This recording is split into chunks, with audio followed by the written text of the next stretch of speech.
What's up, guys? Happy Sunday.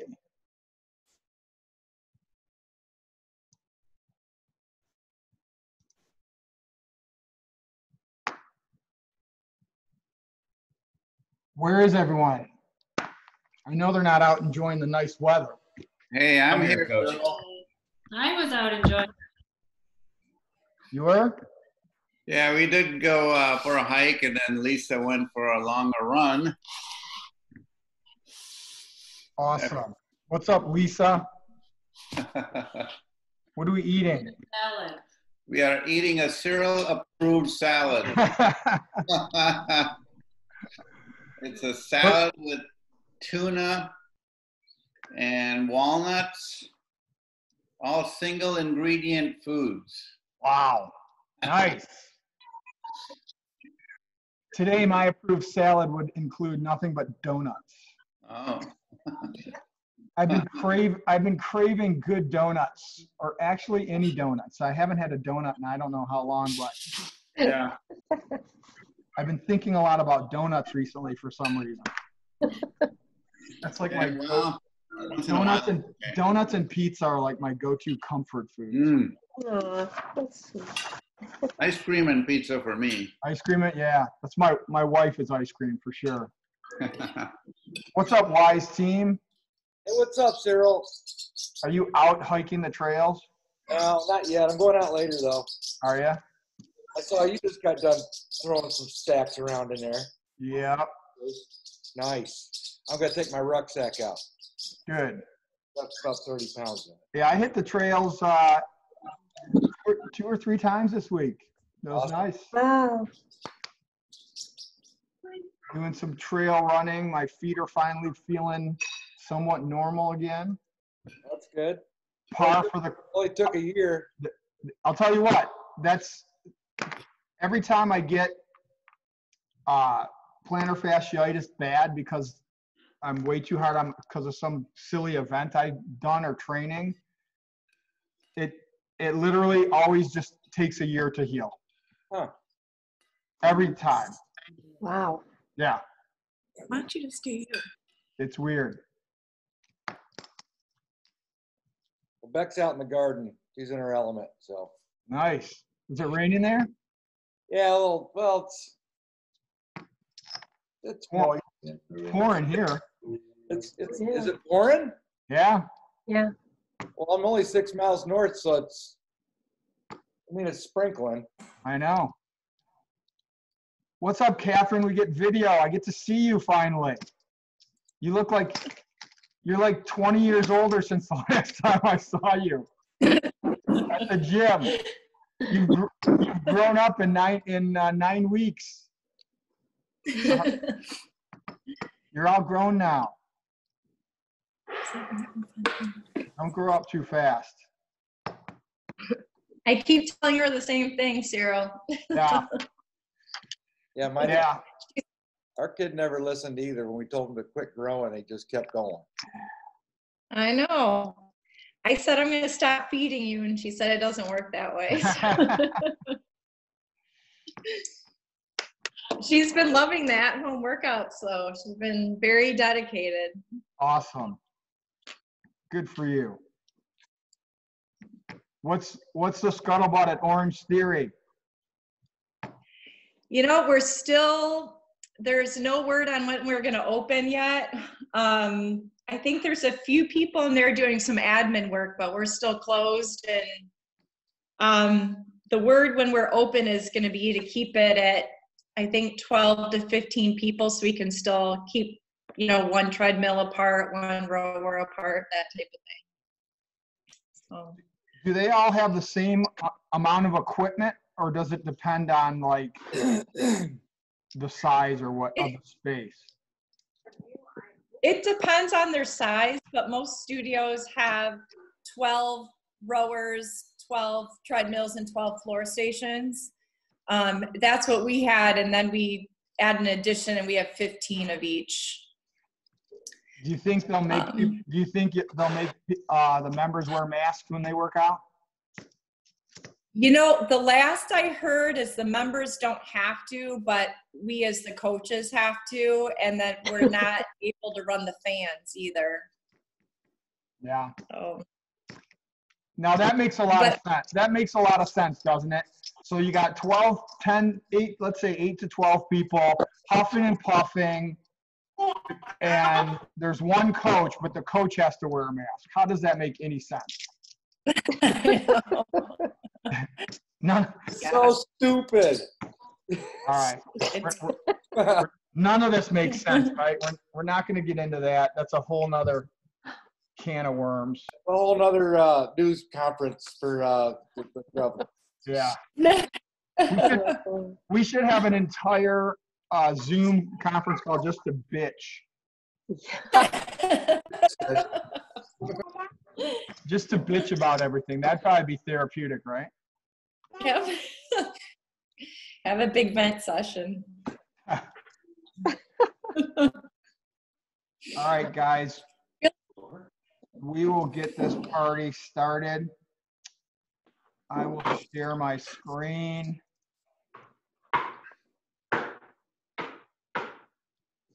Thank you for joining us today. Thank you for your continued support.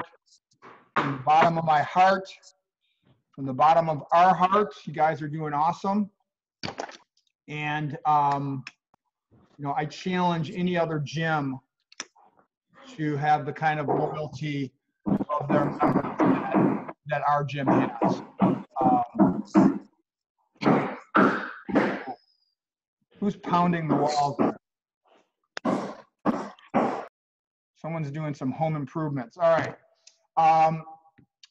So again, yeah, I challenge any gym out there to have the same amount of loyalty that our gym has. It's just, it never ceases to amaze me. And this, if there's any test of loyalty, I don't know of a bigger test than this. So again, thank you. And hopefully we're providing value to you, even though you can't come in physically to the gym. A couple of housekeeping items I wanted to cover. Number one, we do the Murph every year. If you're not familiar with the Murph, it's a workout that CrossFit gyms across the world do over Memorial Day weekend. And it's one of the favorite workouts of people that do CrossFit.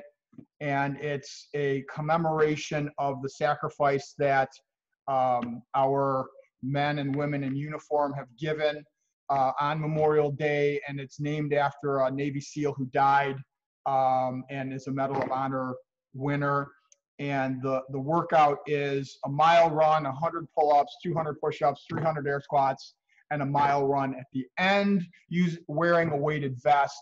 But obviously, just like all of our workouts, you can scale it to any, we scale it for any ability. We've had people that have been with us for a couple weeks come in and do it, and we just scale accordingly. So, and it's a very important workout for our community, and people just love it. And it's a great way to celebrate Memorial Day and kick off kind of the year, the summer. And we usually do it over the weekend prior to Memorial Day. We don't necessarily do it on Memorial Day because people have, you know, their own barbecues and stuff going on. And we make it a celebration. And so this year, you know, obviously we don't know whether we're going to be open at that time. If some of you don't know, I'm working a 40-hour-a-week job at Lowe's as a delivery coordinator to help supplement our income during this challenging time and pay our bills. And I might have to, I don't know if I have to work that weekend. I definitely have to work on Memorial Day because that's one of the biggest days at Lowe's, obviously. But the bottom line is we're going to do it. And whether we do it here at the gym or at my farm and we modify it, and whether it's next weekend or the weekend after that, we're going to get together and do it. So if you can hold off and not go do it on your own by yourself. I mean, if you want to do 2 Murphs, that's great, and do the one with the group. You know, obviously, if you don't want to be around a group, you know, we're going to stick to the conventions of being separated and all that stuff, and making sure all the equipment is sterilized and wiped down. But obviously it's optional if you want to come. But we don't know a date yet. But we're going to do it no matter what. We're going to do it on a weekend, even if it's 3 weeks from now. We're going to do it. So just FYI. If you're training, this online training is great training for the Murph. You should be running a little bit more if you can run, and doing push-ups, air squats, and sit-ups as well, because we can modify the pull-ups if we can't do pull-ups with some type of core exercise. If you don't have a pull-up bar and you want to practice 4 pull-ups, using any type of weight, like a weighted curl or a bent over row, are good practice for pull-ups if you don't have a pull-up bar. So we're going to do the Murph. Don't worry. We have we're the Strong Together corporate, and it's like 2 people, so it's not this big corporation, but it helps because it helps owners like me figure stuff out while I can't figure out everything, and I don't have the time to figure out everything. And they've put together a whole 15-point sterilization and cleaning plan, and a whole process for when we are allowed to open. We have it down, so we're not just pulling the stuff out of our you-know-what. There'll be a whole process for keeping the gym clean, for keeping people safe, and we'll have a whole process, and our team will be trained on the process, and it'll be awesome. So we're working on the plan. We have a plan, and don't worry about that. And we'll just jump right into it when we are allowed to open.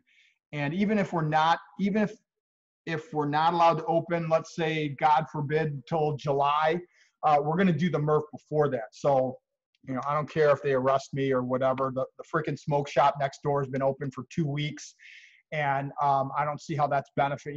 I watch people all day going in there with their masks on to buy their cigarettes. How does that make any sense? And they're scared of getting the coronavirus, but they're going to go buy their cigarettes, which is killing them anyway. So it's a crazy world, but we're going to do the Murph, and it'll be awesome. And obviously, as always, if you have questions, put them in the chat box during this, and I will answer them at the end. Today's Eli Russell's birthday, Coach Sarah's son, and one of our members when we're open, the hockey player. So he is 14 today. So happy birthday, Eli. What we're going to go through on today's meeting is mastering travel and how to eat clean when you travel, which is a big challenge for us. Last week we covered eating clean at restaurants, and usually travel and restaurants are our 2 biggest, eating outside of the home are our 2 biggest challenges. How to overcome plateaus, teaching and learning, and on future meetings we will cover food pushers, MyFitnessPal mastery, and food prep. So how do we master eating and working out when we travel? And just like the eating at restaurants, it all comes down to having a plan. So it's literally not any more complicated than that. If you have a plan and you're not just going out there winging it, then you're going to eat cleaner. I know that, like, when our family goes on a trip, if we've prepared something that we can eat in the car or stop and eat and not have to drive through, I'm going to eat that because we took the time to prepare it. And that option is going to be a heck of a lot healthier than if I've been driving to the Sault Ste. Marie and I've been on the road for 4 hours and I have nothing to eat. My monkey mind is going to say, that McDonald's looks really good and I can, get a salad or a chicken sandwich, which isn't going to be the healthiest option. But if I took, a half an hour and made some sandwiches and put them in a bag or got some healthier options, snacks, maybe at a gas station before I get on the road, I'm going to eat a lot healthier and not make bad decisions because I'm hungry and my weak mind is playing tricks on me. If you're staying over somewhere, you know, try and get a hotel room with a microwave and a fridge so you can store healthier options. If you're traveling, you find a supermarket or you know, Whole Foods or something, and as soon as you get to your hotel room, go find that market and buy some things that you can put in the fridge and have there for you that'll be healthier options, that so that you don't have to run out and make a bad choice. And obviously, you know, this is all if your goal is to eat cleaner when you travel. If you want to take advantage of going to the swanky restaurant or you know, maybe going off the rails a little bit because you're on a vacation or something, then that's a different story. You know, I mean, we all have to live. And a lot of times if you go off the rails when you do something like go on a vacation, then it makes you more diligent when you come back to your normal routine. So that's a decision you have to make. So there's some tips on traveling. Hopefully we'll all be able to do that at some point in the near future. Next thing we're going to talk about is teaching and learning. So last week, the challenge, the extra point challenge, was to teach someone something and learn something yourself. This symbol here is the Japanese symbol for a Zen Buddhist concept known as Shoshin. Someday this is going to be tattooed on my body somewhere, because I think that literally is this is something that you learn in the martial arts. That's the whole concept of like always being a white belt. Even if you're a black belt, like the black belt is just the beginning. You've really accomplished nothing except the very basics. When you receive a black belt in a martial art, you know, the society would have you believe that, oh, I'm a black belt, now I'm an expert, when in reality that means that you've accomplished the very basic tasks and check boxes to now really start your training and learning. So and you know, our program in CrossFit, you know, it's very similar, and CrossFit and the martial arts have always had a very symbiotic relationship. My first CrossFit experience was when I was taking Brazilian Jiu-Jitsu martial arts on the second floor, and they were doing CrossFit on the first floor of this warehouse. And that's literally how I discovered CrossFit, because I was like, what the hell are, you know, as I was being choked out by 12-year-olds, I was wondering what the hell they were doing down there, playing my favorite heavy metal music and throwing their weights around and rowing and doing kettlebell swings. So in CrossFit, there's, you know, the reason I love it so much is because it has that martial arts feeling. That there's an old saying we used to say in the CrossFit gym is like, you know who's great at CrossFit? And people would, like, if they knew anyone that was good at CrossFit, they would name their favorite CrossFit Games athlete. And the real answer to that is no one.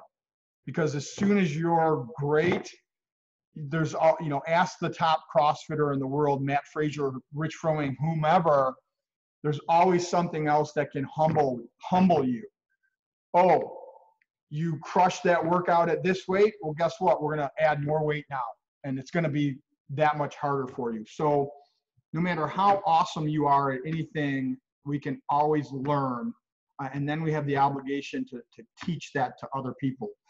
So that's the Shoshin concept, which is a Zen concept of always having a beginner's mind. You know, think about when you started something, like when you first started CrossFit and everything was just new, and maybe you've been doing it for a year or 2 years now, or 3 years, or like me, 7 years, which I can't believe. Seems like I started yesterday, just like it seemed like Catherine was 5 years old yesterday. There's always something you can learn. and get better at and be curious about. What if I use this different, a good example is I was talking with our coach, Kristen Joyce, on her weekly call, and she was frustrated because, and this will be my teach and learn example. She was frustrated because she had been at the same bench press weight for a long time at a plateau. And in my CrossFit level 3 studies, there's a video that with these expert power lifters, and they talk about all these, we think of a bench press and it's like lift the bar, lower it down and push it back up, right? It's about the most basic exercise you can do.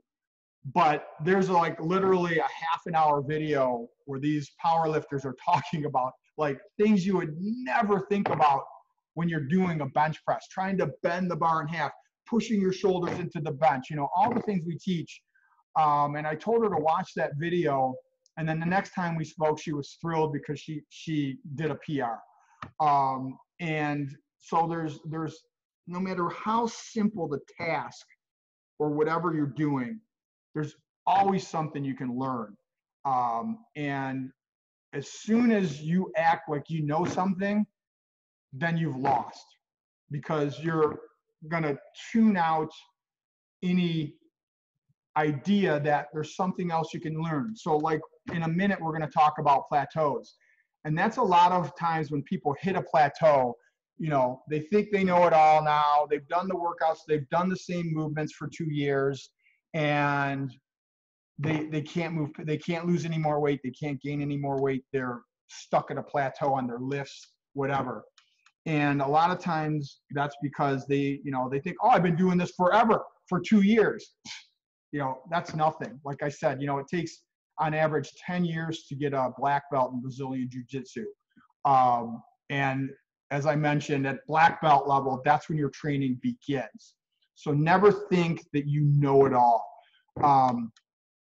And the last thing I would say about teaching and learning is that one of the best ways to learn something is to teach it to other people. And even if you don't know what the hell you're talking about, you will, if you have that fear of having now to teach something to other people that you have no idea how to do, guess what? There's no better way to motivate you to figure it out. And that doesn't mean when you teach it to other people, you're going to be an expert, but it's going to help you learn whatever that concept is a heck of a lot better. And I guarantee you're going to, no matter what level of expertise those people are, you're going to be able to teach them something they didn't know if they have a beginner's mind, even if they're an expert at it. And that's why I love CrossFit, and I love what we do so much, because even when I have a brand new, wet behind the ears coach, someone who like they're coaching their first class, and I'm evaluating and I'm watching them, they will say something in coaching an athlete that makes the light bulb go out in my head, and I learn something from them. And I've been doing this I've been coaching for 5 years, and they've been coaching for one class. And that's the amazing thing about having an open mind and teaching something to someone else, and then watching them teach it to someone else, even though they're not an expert. That's how you get, that's why our coaches are so awesome, because, and that's why, like, my first CrossFit class I ever coached was the first class we had when we opened our doors 6 years ago. Like, I didn't practice, I didn't, I soaked in everything I could from my coaches, and I had great coaches to learn from, and I had some bad coaches that I would learn like what not to do. And a lot of times that's even more important than learning what to do, is learning how not to do something. And you might watch someone do something, and they do, a new coach, and they do it the wrong way, and that's still okay, because it makes a light bulb go in your head that says, oh, I want to make sure I don't coach it like that to someone else. And there's nothing wrong with that. So I remember when I worked at Merrill Lynch, when I was a stockbroker many years ago, my boss, he was this, classic stockbroker. He was great on the phone. He could sell ice cubes to Eskimos, but he was an older gentleman, and he was terrible at computer stuff. And Merrill Lynch was they literally, when I started, they still used vacuum tubes and a piece of paper to write the trade down on when someone bought or sold a stock. And you put the piece of paper in a vacuum tube and put it in this tube, and it went to the guy like behind a wall right behind you that then input the ticket over the phone. And so you could do it faster and trade faster. And that's the environment that my boss grew up in. And he was terrified of computers. He was terrible at computers. And then I remember I went to a training, and I'm looking at the syllabus, and it was a training on the new computer system that Merrill Lynch was rolling out. And I see my boss's name. He was going to be the one, the trainer, the teacher teaching this to a bunch of green stockbrokers. And I was like, holy shit, it just amazed me, because he was, and I talked to him afterwards, and he did a really good job. And I'm like, Dana, how did you hate computers? You're terrible at computers. And he knew this, and he admitted it. And he said, Cyril, the best way to learn something is to teach it to someone else. And now I know this stuff, and I got it because I had to learn it to teach it to all these new guys. And that really impressed me. And that's why he was successful. So enough of me blathering on. I am going to open it up to any one of you guys to tell me or tell our group about any teaching and learning experiences that you might have had this week. Would anyone like to share anything? If you do, unmute yourself. Lori. Yeah. So I did have a moment this week where the general manager that I serve at the pleasure of did not know how to coach her leads in forecasting and pipeline work. And the company had just rolled out a new process that I wasn't even familiar with. So I did like a quick study I got with my finance partner. She showed me a slide deck. I ran through it. I modified it for them. And literally, within maybe an hour, I put together a slide deck that was a little more easy to digest and rolled it out to them. And midway through the presentation, I was like, I'm not really sure what this slide means. Yeah. And luckily, my finance partner was on the call with me, and I was like, Olga, help me out here. And it was okay. It was okay to fail and ask for help. And at the end of it, my boss was like, wow, that really came off really well, and so Nice. That was my example. Good. Thank you. That's awesome. Anyone else? Teaching or learning moment this week? All right. In that case, we will move on to plateaus. We all have them. We all hit them. It's not a linear progression in life, in CrossFit and training and weightlifting. If it were, we'd all be in the Olympics and billionaires and super healthy. Training is nothing different than life, which has peaks and valleys. And life continues to remind me of this over and over and over again. When all this coronavirus stuff started, we literally had as many members as we've ever had, 110. We were financially doing better than we ever had in 6 years.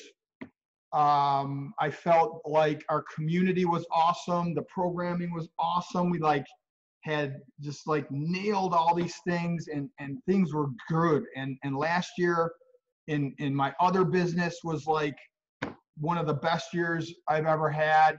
And then overnight, you know what happened, and life said, guess what? Surprise, you had a peak, and now you're going to have a little bit of a valley. So that's just the way it is, and there's no rhyme or reason for it except that's life. So we're all going to hit them. In training, we typically see, and I've been through this over and over and over with many, many members, and between a year and 16 months, literally, is when plateaus typically happen. Because when you first start, people don't come to us in already awesome shape. At least 99% of people do. And if they do, they want to get in better shape, right? And when you come to us, it's a new program, it's totally different, and it works, and we know it works, and you get phenomenal results really, really fast, better than anything else that I know of. And then you've been doing it a while, and your body says, yeah, I'm good, and you hit a plateau, and that's just the way it is. So there are a couple of resources that we have to get you over that plateau. And, we've done it, like I said, with Kristen Joyce, who's been with me since the beginning. She hit a plateau on her bench, and we got her through that plateau. And that's one of the reasons you hire a coach, because we have that institutional knowledge of we've been there before, and we've gotten clients and members and athletes through these plateaus if they listen to us. And whereas if you're just by yourself, like trying to figure this stuff out on your own, in your basement, in your garage, at the gym by yourself, all you have is YouTube. And, there's gazillions of videos on YouTube, and who knows if the people know what they're talking about, and they probably aren't working with real people. So it's hard to figure this stuff out on your own. Having said that, because we see this all the time, if you have hit a plateau, two of the best resources are my YouTube channel, because I've done a couple of videos. I think Jason we were talking about a plateau, and I sent him the links to this video, and he told me that he thought it helped. So if you have a plateau and you want to see our videos on our plateau, on plateauing, all you need to do is go to YouTube and type in my name.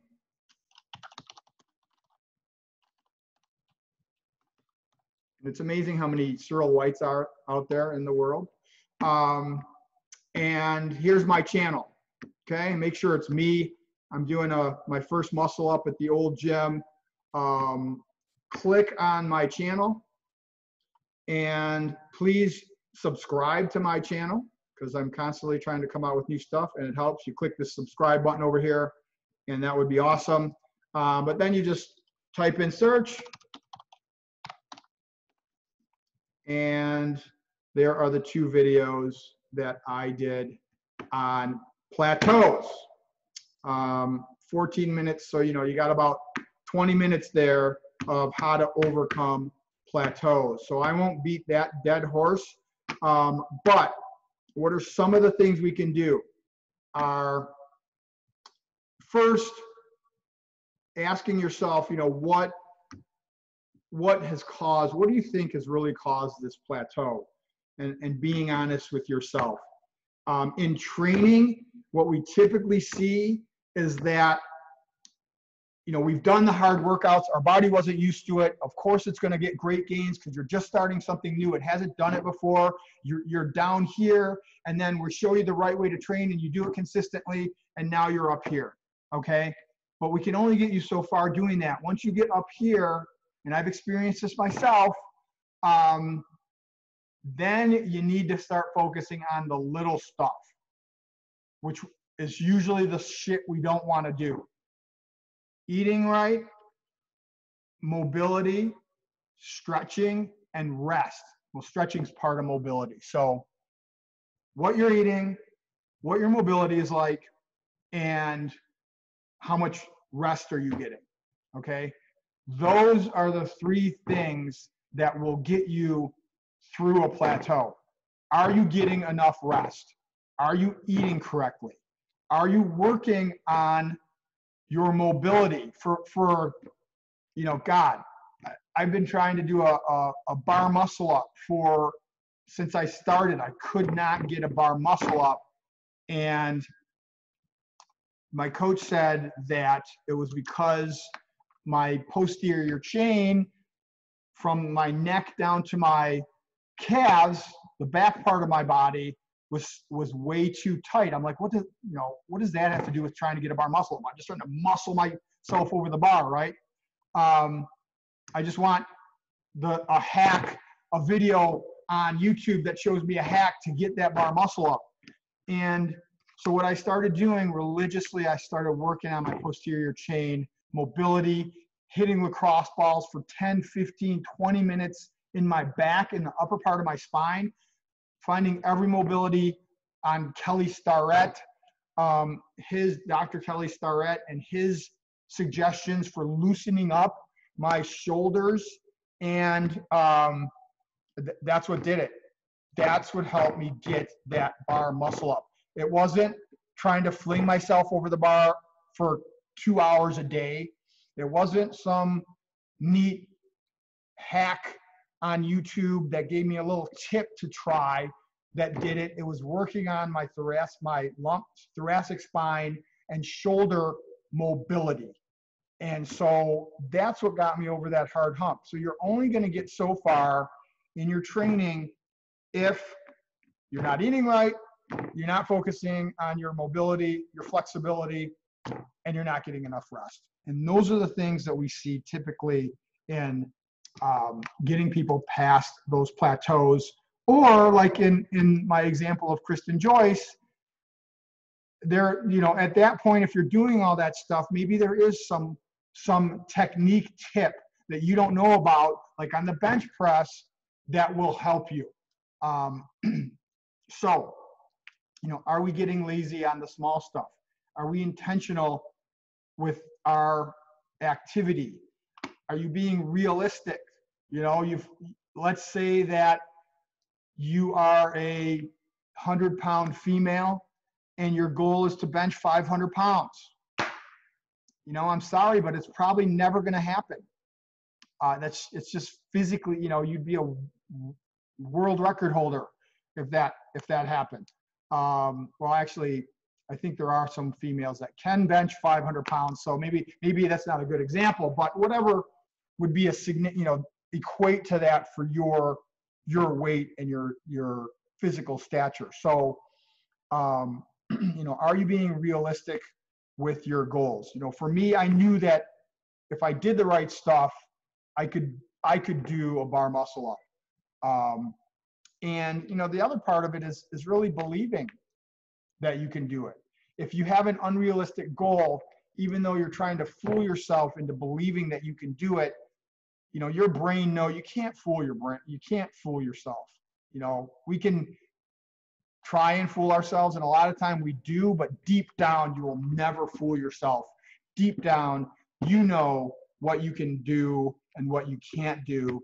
And, you know, you got to make sure that, do you really believe that, and really believe that you can accomplish whatever plateau you're trying to overcome. And, you know, have you put in the time? Have you put in the work?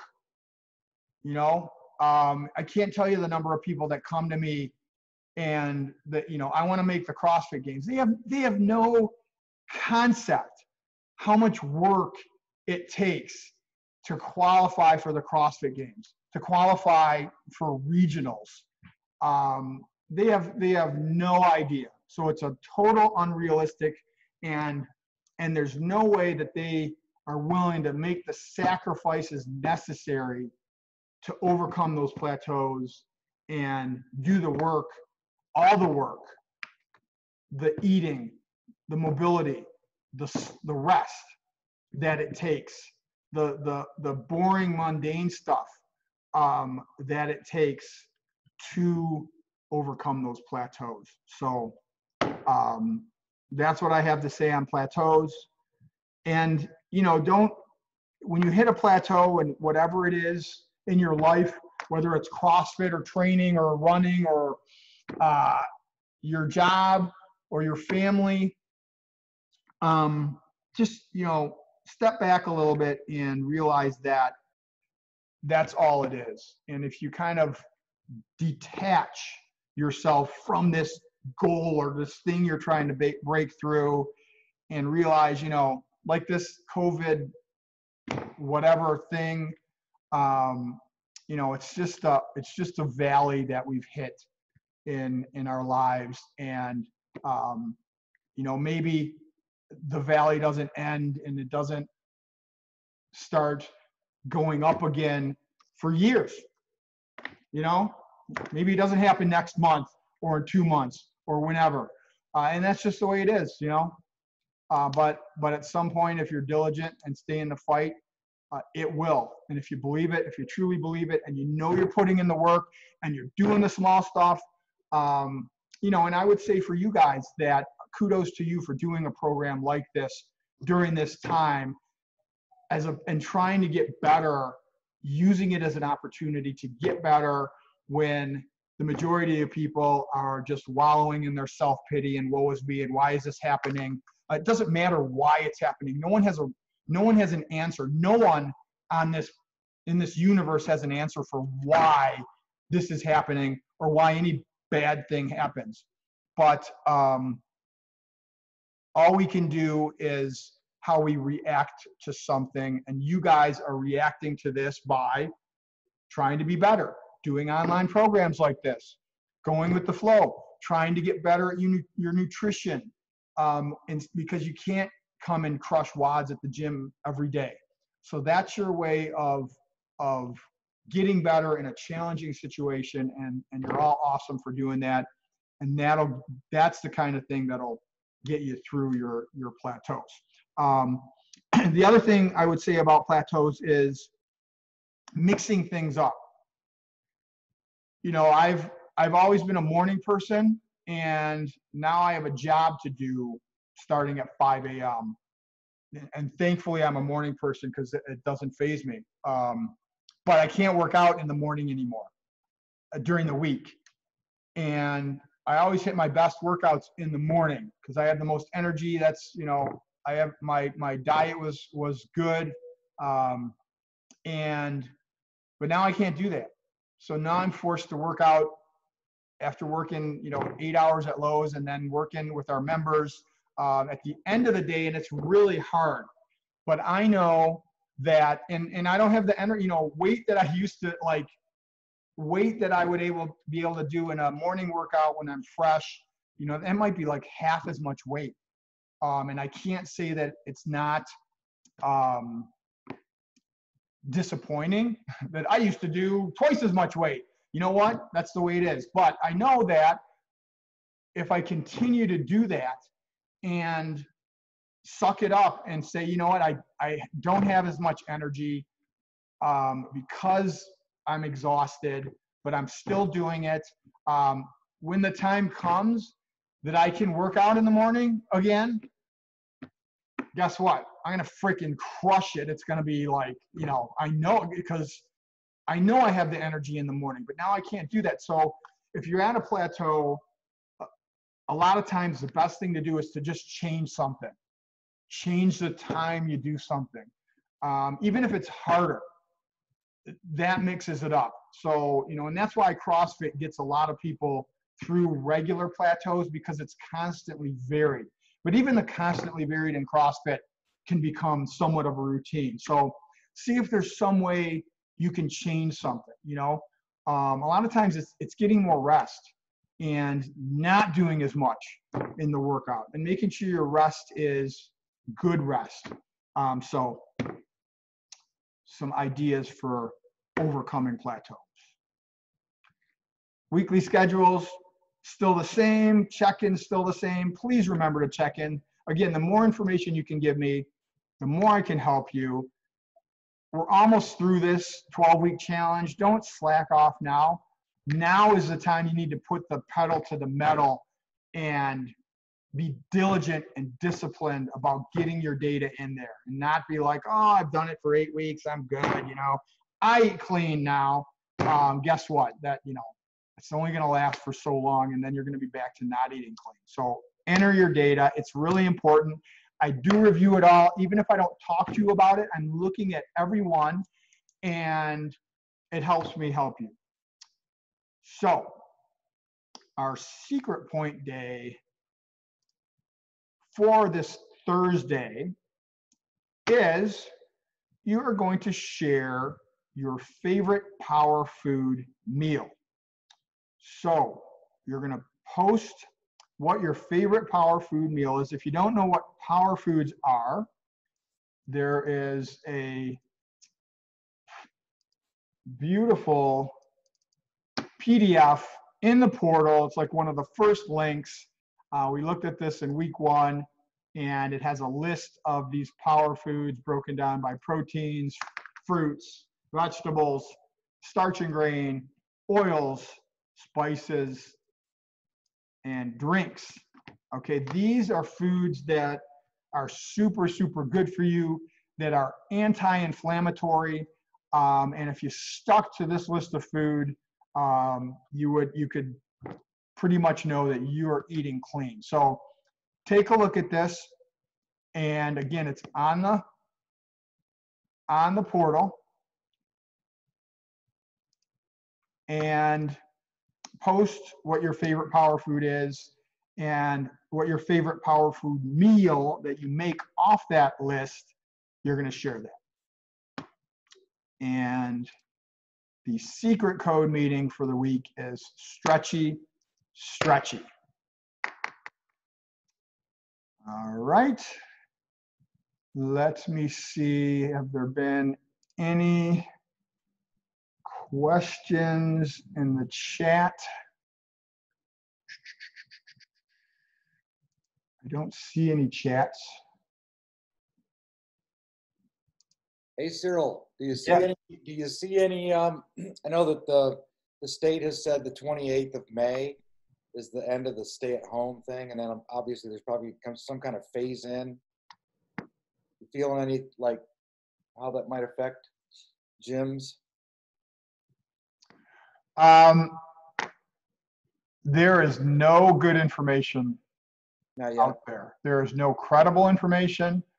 All I've heard is from other people that say gyms are stage 4, but no one knows what stage we're in. So, I know Ohio opened up their gyms on the 21st, I think it was. Yeah, New Jersey thinks they might be opening up next week. So, And then they've got some kind of little protocol list that says if you guys can do these things, then you're going to be good to go. So, no idea. yeah. All right. There's no good information out there. And I will rely on, I'm sure that from all of our members, that someone will let me know exactly the day we are allowed to open. So I don't even need to pay attention to it, because I know someone's going to be like, hey, are you opening on the 20 whatever, and I'll be like, why, what'd you hear? Well, they said gym, and I'll be like, yep, that's when we're opening. So, I don't need to read anything or know what the hell is happening. No one is really giving us any good information. I do know we're going to do Murph one of these weekends where it's before we can open or not. I don't care. If you want to come. If you don't. It's all good. So that's all I know is we're going to do the Murph. It'll just depend which weekend. And when someone tells me we can open, we will open, and we're very prepared for the cleanliness and all that. So it'll be good. What else? Anything else you guys want to talk about or ask or know?